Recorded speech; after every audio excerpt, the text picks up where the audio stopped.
These 3 summer night horror stories will make you never want to leave your house after dark again. What starts as ordinary summer evenings, pizza deliveries, family vacations, and stargazing trips quickly spiral into encounters that defy explanation and haunt the survivors forever. Tonight, you'll hear about a 17-year-old delivery driver who walked straight into a police stakeout, a family who discovered someone had been living inside their beach house walls for months, and 2 friends who experienced an impossible disappearance that neither can explain to this day. Each story proves that the most terrifying encounters happen when we least expect them, in places we thought were safe. The darkness of summer nights doesn't just hide the stars. It conceals predators, intruders, and mysteries that will leave you questioning reality itself. Before we dive into these chilling accounts, make sure to hit that like button, subscribe for more spine-tingling content, and drop a comment letting me know where you're watching from tonight.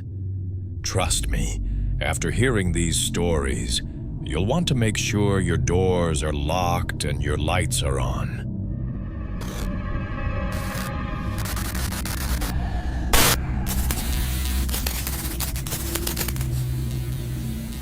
Story 1. The Pizza Delivery Trap. My name is Marcus. This happened years ago, and it's something I actually forgot about until recently.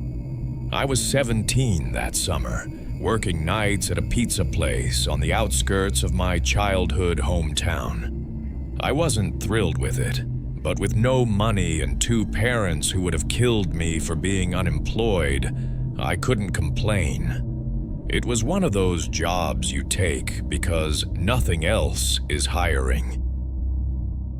Slow shifts, sticky uniforms, and a beat-up delivery car that barely made it up hills. At least I didn't have to drive my own car. That would have sucked. The pizza was god-awful, like genuinely terrible. I couldn't understand why anyone in their right mind would order from that spot. If not for the technology and relatively nice atmosphere it provided, I honest to God don't think we ever would have gotten a single order. The one saving grace about working there was that because the pizza was so bad and the place itself was so far away from downtown, people rarely ordered from us, so most nights were dead quiet. One night, I was restocking the fridge with drinks when the tablet buzzed with an online order. Large sausage and olive pizza. I remember that distinctly because we never got olives. The address was out in the middle of nowhere, past the edge of our delivery zone. Before I could reject it out of habit, my manager Blake, this 30-something guy who mostly sat in the back scrolling through Reddit, looked over and told me to take it, saying we hadn't had a single run in over an hour. I didn't argue. When the pizza was ready, I typed in the directions on my phone and grabbed the pie. At least it would kill 30 or 40 minutes. As I was about to leave, I looked more carefully at the delivery instructions Blake had printed and stapled to the box. They said, and I remember this word for word, "Park on the street behind the house, walk through the backyard, knock on the back door only." That caught my attention, but my 17-year-old brain thought of several rational reasons why someone might not want me to use the front door. Maybe they didn't want to wake someone sleeping, or maybe the front door was being renovated. It really could have been any number of things. The second I stepped outside, I started having second thoughts. It was one of those summer nights that felt like walking through soup, hot, humid, and completely still. Like even the air was stuck in some kind of invisible jelly. There's this stale, sour smell you get when it's really humid and still out, sort of like old plastic and sun-baked dirt. That's what it smelled like out there. I hate that smell more than anything. The delivery address wasn't in the direction of downtown. It was in the exact opposite direction, even though the pizza place itself was already kind of in the middle of nowhere. The drive took just over 25 minutes, but it felt longer because of how empty the roads were. When I finally got to the address, I realized I was coming up behind the house. The GPS had routed me along the skinny little side street that ran parallel to a set of backyards. There weren't any street lights, and the houses didn't have back porch lights either. It was all shadows. The house looked totally dead. No lights inside and no cars in the driveway. Just the sagging backyard with overgrown grass and a rickety wooden fence that didn't even close all the way. I parked right there on the gravel shoulder, grabbed the pizza, and walked up the incline toward the back door. I knocked and waited, but no one answered. I knocked a second time, knowing that Blake would be livid if I returned to the store empty-handed. I was about to knock a third time when I saw the curtain move. Not a lot, just this tiny little twitch, like someone brushed it with their finger. I stood there for another few seconds, expecting the person who was clearly standing right behind the door to finally open up. That's when I noticed two unmarked cars pull up to the side street behind my car. My first thought was that I was about to get in trouble for trespassing. One of the car doors opened and someone stepped out. The guy motioned for me to walk over to him, which I did, assuming that he had ordered the pizza. But as I got closer, I realized he was flashing me something in his hand. It was a badge. The guy was an undercover police officer, which I was able to ascertain because he wasn't wearing a uniform, just normal clothes. As soon as I got within a certain distance of him, he told me to head back to my car and wait there. That was it. That's all he said. So I did. I backed away slowly, climbed into the delivery car, and sat there watching. That's when I realized there weren't just two officers. There were 5, maybe more. All of them had flashlights, but none of them said a word. They moved stealthily, circling the house like they were trying not to be seen. Not one of them knocked or announced their presence, which I found strange. Eventually, the first officer came back to my car and crouched beside the window. I rolled it down, and he looked over the pizza box on the passenger seat and let out this short sigh. He was relatively vague with what he told me, but he didn't seem like a tool, just that he was trying not to say too much. Basically, he said that there was an ongoing investigation involving that property, and that he, along with the rest of the officers, were staking it out. He apologized for taking so long to intervene and told me that I had pulled up the exact time they were repositioning their vehicles. I asked if he wanted to see the delivery order, and he nodded. I pulled it up on the delivery app, but I could tell it was useless. There was an associated phone number with the order, along with the delivery address and the first name, Jerry. but it didn't seem particularly helpful. The officer read it, took the number down, then told me to leave immediately. I expressed my frustration to him, saying that my boss was going to kill me for returning with the pizza, and the guy just shrugged his shoulders.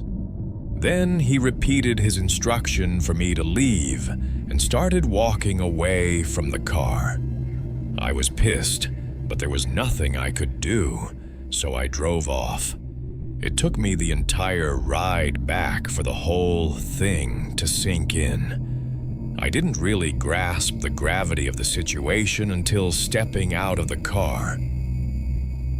If the police hadn't intervened when they did, something awful could have happened. I don't even know what.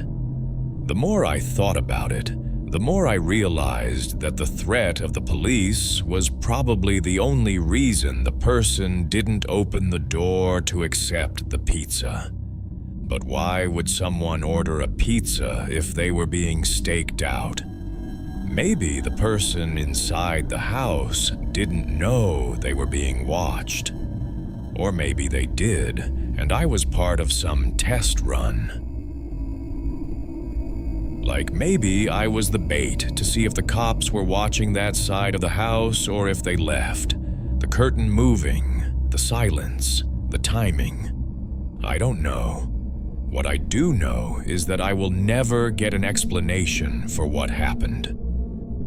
Story 2. The Thing in the Walls. This happened just last year.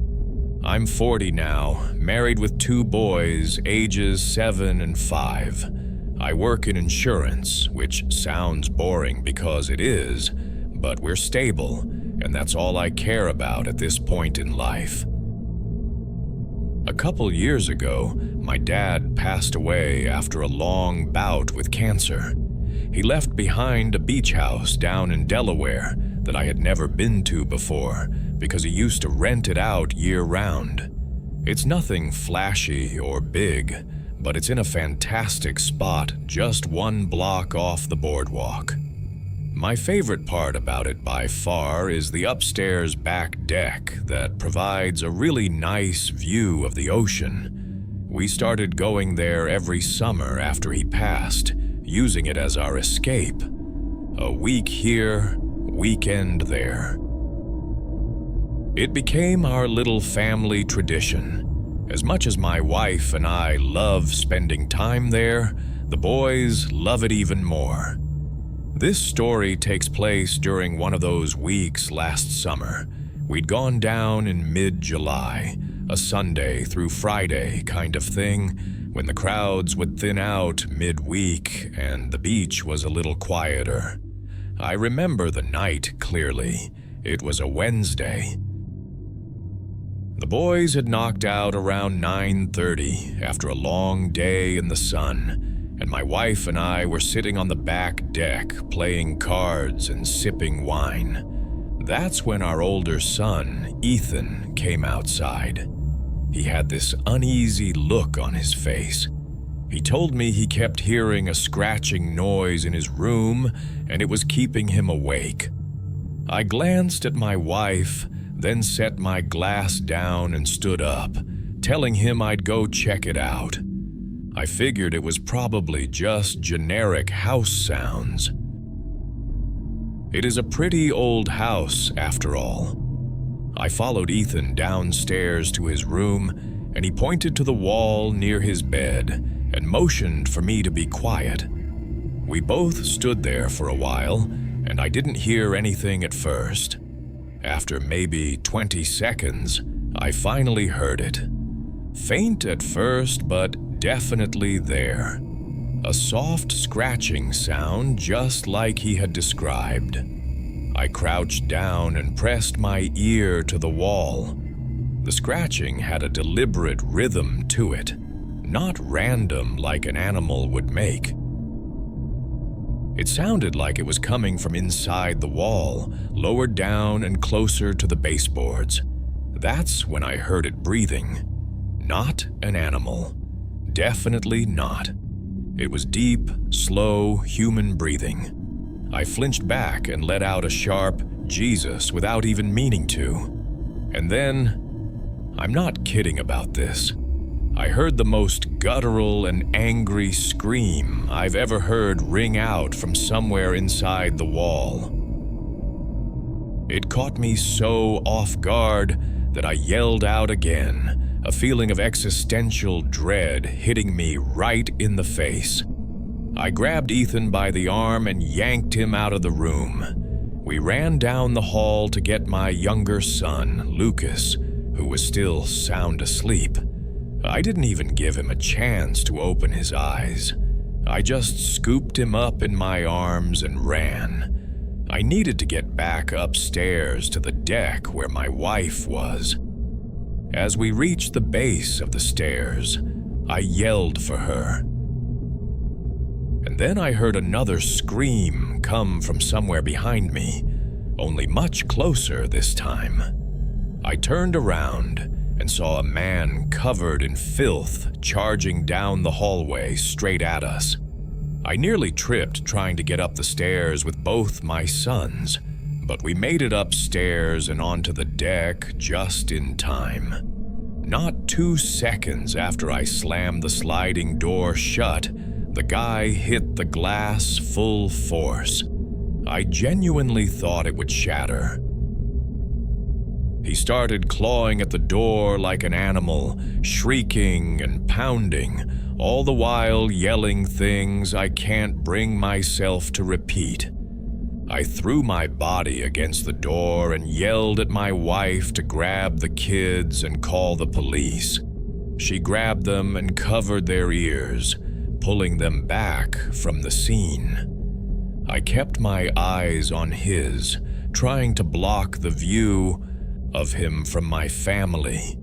He was wild, completely unhinged. His hands smeared something, dirt, blood, I don't even know, across the glass as he banged and tried to force the door open. I don't know how long I held it shut. A minute, 5, it felt like forever. All I could think about was protecting my family. I was fully prepared to fight the guy if the glass broke. But before that happened, the police finally showed up. They came around the side, and within seconds, I saw 2 officers inside the house running at the guy. One tackled him from behind, and the other helped restrain him. The rest of the night was a blur. After getting that guy out of my house and in the back of a police car, the officers asked me for my version of things, which I told them. Together, the 3 of us inspected the house to try and assess how that man had been inside the walls and how he had gotten out so quickly. Turns out the house has a crawl space I didn't know about. There's an entrance underneath the back porch that you wouldn't know was there unless you were looking. From there, it leads into a standing crawl space that runs alongside the foundation and has a second access point through a loose panel in Ethan's closet. I had no idea it was there. I'd never done a full inspection of the house when I'd inherited it. A few days later, I got more information from a detective who called to follow up. He told me the perpetrator admitted that he'd been staying in the crawl space for months, that he had discovered the crawl space entrance during the off-season, and was planning to harm my family that night for intruding on his, quote, new home. Apparently, the guy had been stealing food from both our house, which we somehow didn't notice, and our neighbors' trash bins. We didn't go back for the rest of the summer, not out of fear of something else happening, but out of trauma. I didn't want to bring my wife or kids back there for a while, and they didn't object. I hired a crew to seal off the crawl space completely, and once that was done, I was finally able to relax a little. We've been using the house again this summer, and I'm glad to say that things are back to normal, or at least as close to it as we're going to get. Story 3: The Vanishing Friend. I grew up in a kind of rural area where you could ride your bike for miles without seeing another person. Like a lot of people, my favorite season was always summer. It still is, actually, but it's been a while since I lived out in the country, so summer's lost a little bit of its charm. A lot of what made summer so special to me is tied to life in the middle of nowhere. There was something about the warmth, quiet, and emptiness I loved. Something I could never find in the city. It's hard to explain, but I just felt so isolated, but in a good way. Like I had my own little corner of the earth all to myself, like I could disappear for hours and no one would know. Summer nights were always the best.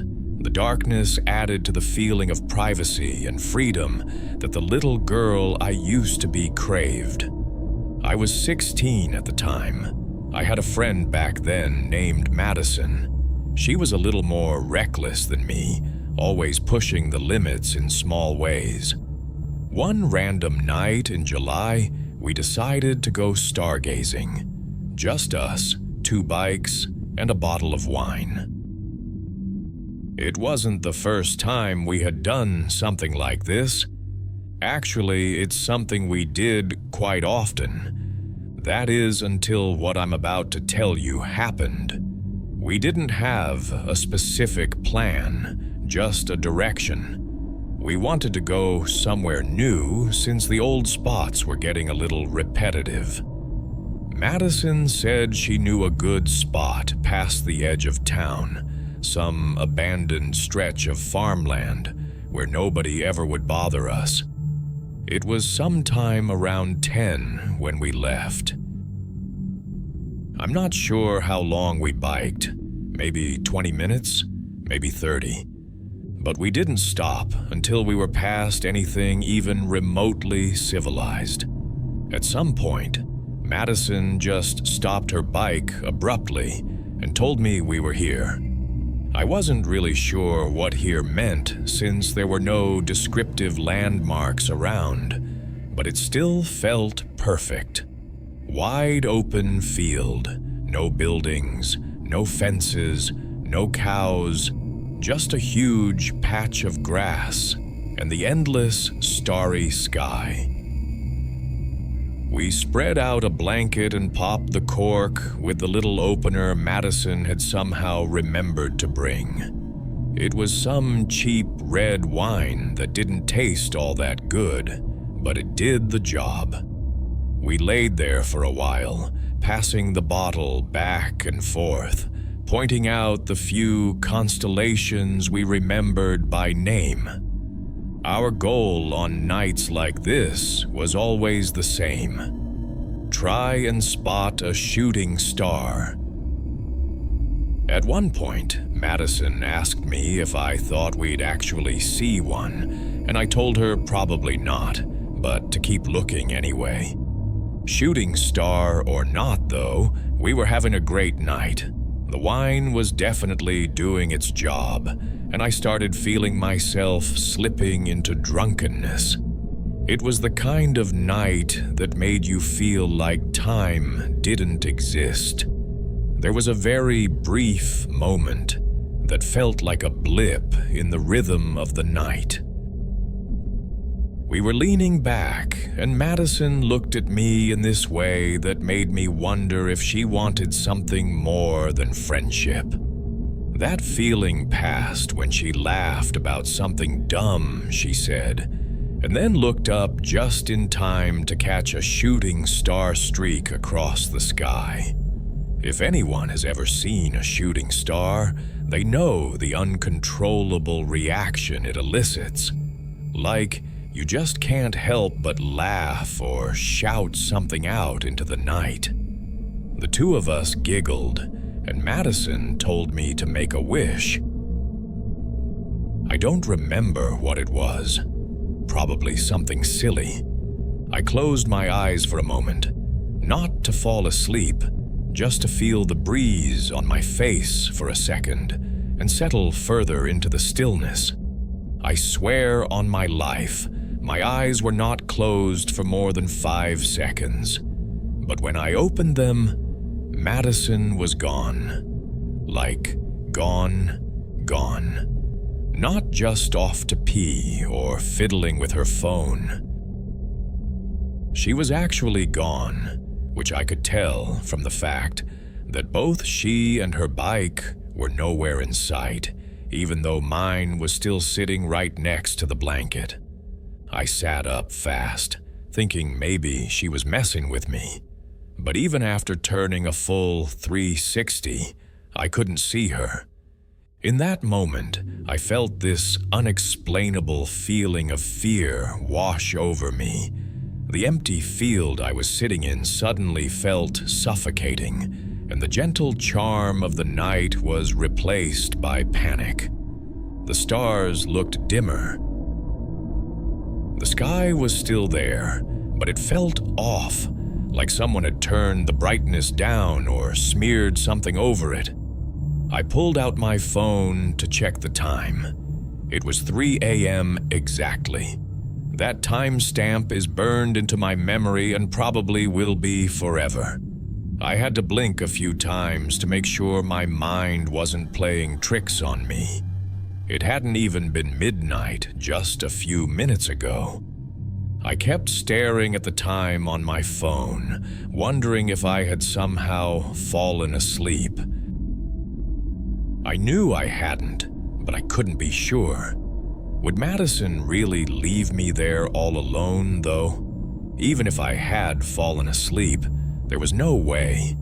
She wouldn't have done that in a million years. I stood up, spun around, and called her name a bunch of times, but she didn't answer. I didn't know what to think. The only logical explanation was that she had ditched me for some reason. Maybe she'd gotten annoyed or wandered off and left me passed out, but I couldn't figure out why.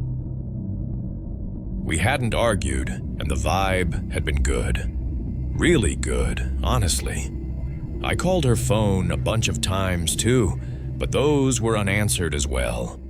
After that, I started crying. I mean, can you really blame me? I didn't know what else to do. I grabbed my bike and started pedaling back towards my house, trying not to panic. That ride felt like it took forever. It was probably the scariest I'd ever felt on a bike. I didn't stop until I made it back to my driveway, completely out of breath and still not understanding what had just happened. I went to sleep immediately. The next day, I texted Madison first thing in the morning, expecting an apology or at least an explanation. But instead, she demanded one from me.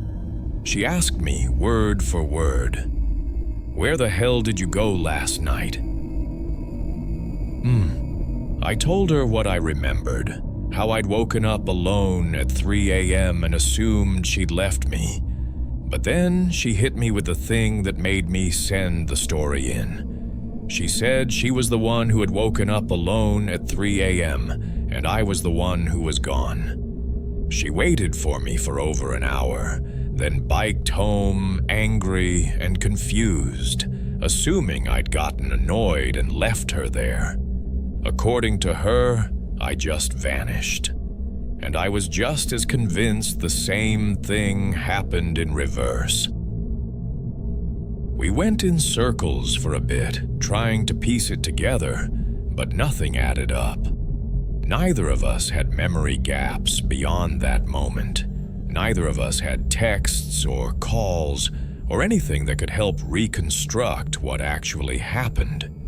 Even though both of us swore, remembering calling each other after waking up, none of those missed calls were in either of our phone logs.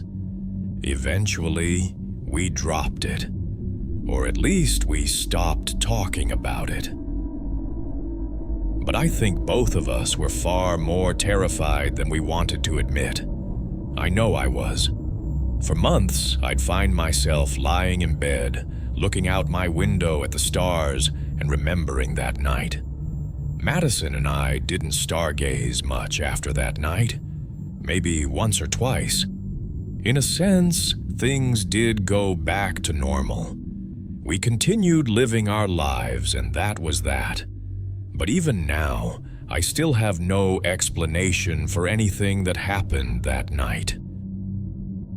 I wouldn't call myself superstitious or a believer in the paranormal, but everyone I tell this story to immediately attribute it to something unnatural. And maybe they're right, but I really don't like thinking about that. I do consider the possibility that she simply lied to me. Either way, I get a really unsettled feeling, like something happened to us that night that I'll potentially never figure out for as long as I live. I haven't heard from Madison for years, but I'd bet my life on the fact that she too still wonders from time to time about what happened to us that summer night in the field. 3 summer nights, 3 encounters that transformed ordinary moments into nightmare fuel. Marcus learned that a simple pizza delivery could lead him straight into a police investigation and potential danger he'll never fully understand. A father discovered that the sanctuary of a family beach house had been violated by someone living in the shadows, watching and waiting. And 2 friends experienced something that defies all logic, a shared impossibility that neither can explain or forget. These stories remind us that the warm embrace of summer darkness can hide threats we never see coming. The pizza order that's actually bait, the scratching in the walls that's not a mouse, the friend who vanishes in the blink of an eye. What makes these encounters so terrifying isn't just what happened, but what we don't know. The questions that will never be answered, the explanations that will never come. Summer nights may seem peaceful and inviting, but remember, darkness doesn't discriminate.